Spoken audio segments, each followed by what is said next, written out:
acoustic percussion, which was that's the electronic part. Now the acoustic part was added to it, and then that gave it another level, another. So just describe that part. So you've done the electronic foundation, Right, the foundation, with the right. beat, and With the then you beats, come to yes. studio, And I come to the studio. and you got headsets on. You got your congas or your right, timbales or first, whatever. yeah, we throw it on. We throw it on, and we basically and you did it. listen and you do it. Yeah, and we just kept creating and working from there, and everything just came together, and you know when it starts to feel good, you know, when it starts to make you dance, then you know But everything it's is all happening. percussion at first.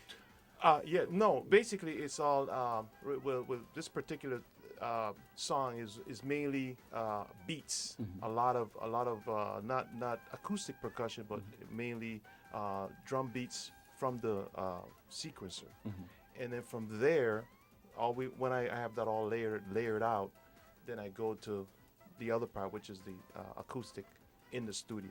All my acoustic percussion, which would be congas, timbales, bongos, I brought everything I had, and I just took it all to the studio, and then whatever I needed, it was right there, and we just went right into it. Then you add the horns after that. Yeah, I added horns, Keyboards? flutes, keyboards, everything. I just brought everything I had to the studio. Yeah, yeah, and because I didn't know, I didn't know what I was gonna need. And how long does it take to do a project like this? A project like this, actually, from beginning to end, it took me about, to be truthful, it took me probably about a month.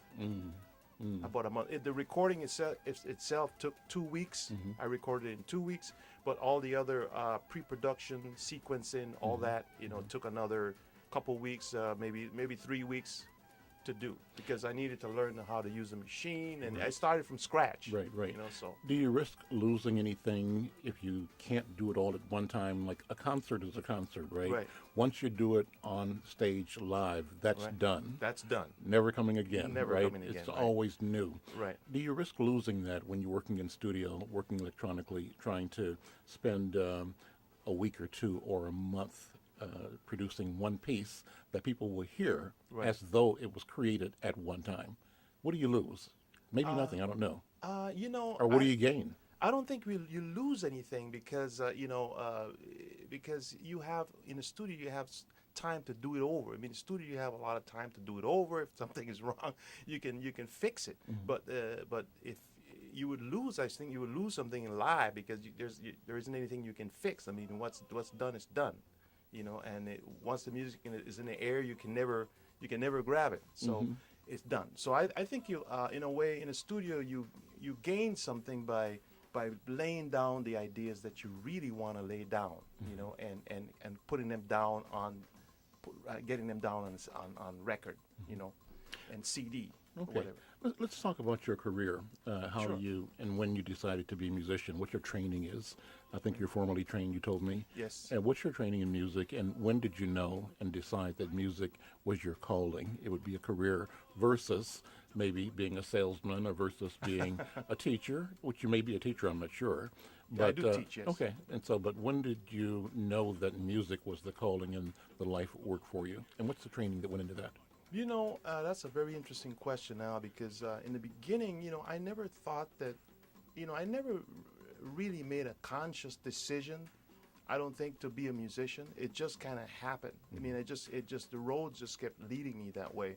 I mean, I started in junior high when I first wanted to play the trombone, and ended up not playing the trombone, ended up started to play saxophone, the alto sax, because I heard my dad and my sister discussing the reeds. I didn't know what they were talking about, but I said, that sounds interesting.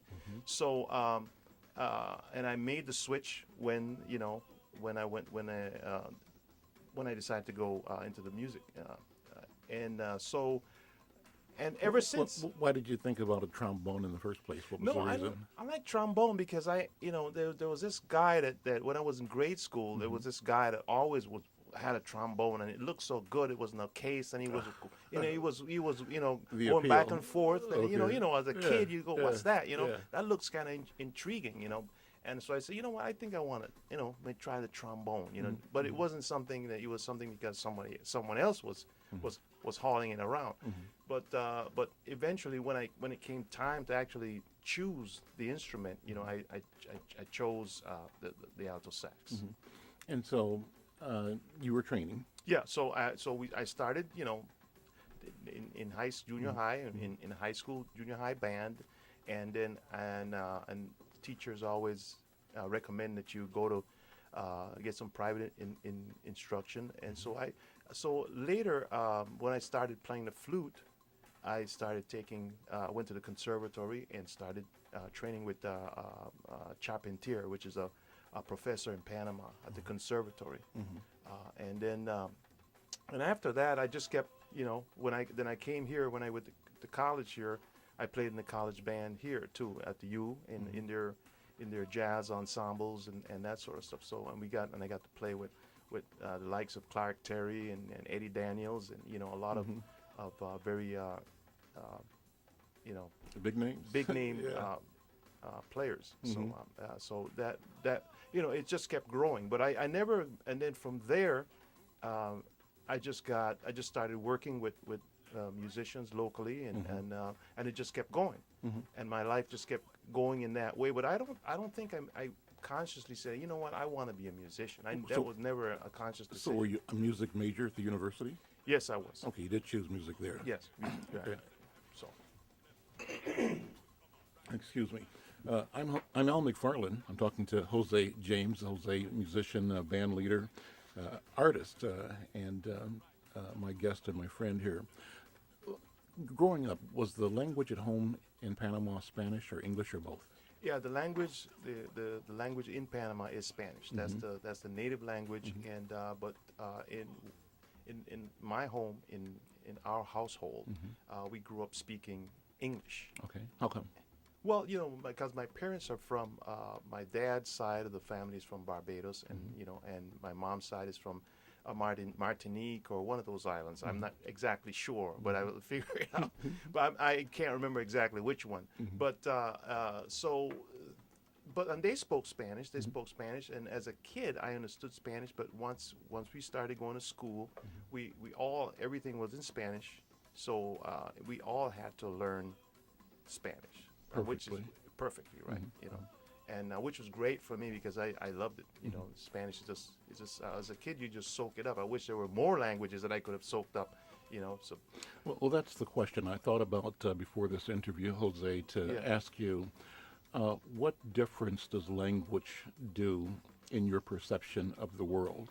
And if you look at the world, at creation, through the lens of Spanish language, of Afro-Latino cultura, of la cultura de los africanos en este hemisferio, right? Hemisferio, sí. See, what difference is there versus the looking at the world through the lens of Africans in North America?